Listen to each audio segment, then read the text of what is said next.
जब गायत्री अक्षरा को अंगूठी पहनाती है जो सगाई की थी, तो अक्षरा कुछ नहीं कहती है और नैतिक भी अक्षरा का साथ देता है।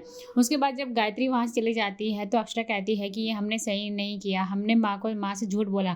लेकिन नैतिक कहता है कि हमने माँ से झूठ नहीं बोला है, बल्कि हमने माँ से सच छुपाया है। अगर इसमें उनको खुशी मिलती है तो इसमें कोई दिक्कत नहीं है। लेकिन अक्षरा कहती है कि नहीं, मेरा मन नहीं मानता है, मुझे लगता है कि हमें माँ को सच बताना चाहिए। लेकिन नैतिक गुस्से में वहाँ से चला जाता है। वहीं दूसरी तरफ ये दिखाया जाएगा कि विशंबर और ओमी और शौर्य जो होते हैं वो ऑफिस से जल्दी घर आ जाते हैं। उन्हें लगता है कि अक्षरा आ गई है, इसलिए अक्षरा से मिलने के लिए। लेकिन जब उन्हें पता चलता है कि अक्षरा अपने ससुराल में ही तीज मनाएगी तो विशंबर को पहले थोड़ा बुरा लगता है।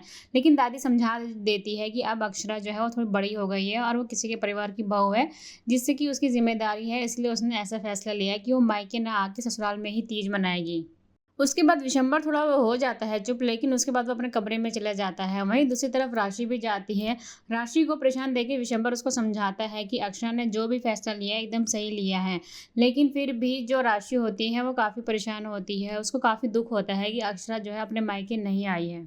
वहीं दूसरी तरफ भाभी माँ, रश्मि, नंदिनी और अक्षर बैठ के बातें कर रहे होते हैं। भाभी माँ सबको ये समझाती है कि तीज के व्रत का क्या मतलब होता है, एक पति पत्नी के बीच का क्या रिश्ता होता है और वो कितना मजबूत हो जाता है। अक्षरा भी इस बात को काफ़ी ध्यान से सुनती है और रश्मि, नंदिनी कहते हैं कि भाभी को तो मिल गया जो उन्हें चाहिए था, जैसा लड़का उनको पसंद था।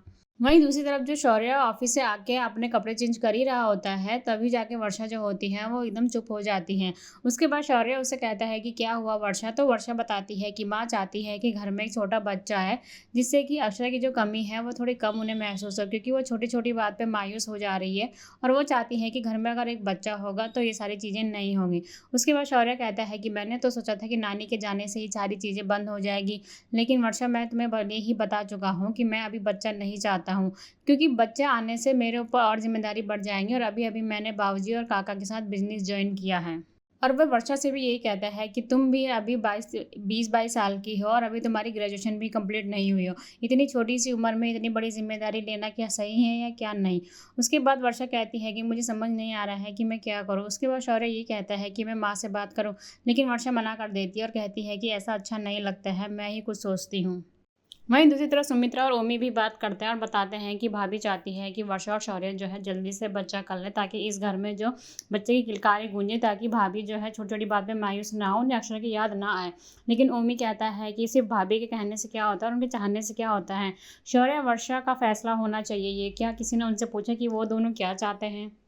ओमी जो होता है वो सुमित्रा से कहता है कि वो जाके भाभी से बात करे, लेकिन सुमित्रा मना कर देती है, जिस वजह से ओमी सुमित्रा से नाराज होकर चला जाता है।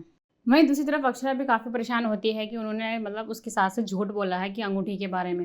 लेकिन नैतिक उसको काफ़ी समझाता है। अगर वो कहता है कि अगर माँ को अगर ये पता चल गया कि जो उनकी अंगूठी थी वो हमें पसंद नहीं आई तो उनको काफ़ी बुरा लगेगा। लेकिन अक्षरा कहती है कि आपको पता है कि जो मेरी खामोशी पहले हुई है, उससे हमारे रिश्ते में कितनी ज़्यादा प्रॉब्लम आई है, तो मैं नहीं चाहती हूँ मेरी और माँ के बीच में भी ये सब चीज़ें हों। तभी वहाँ पे गायत्री आ जाती है और वो कहती है कि क्या बात करनी थी तुम्हें माँ से।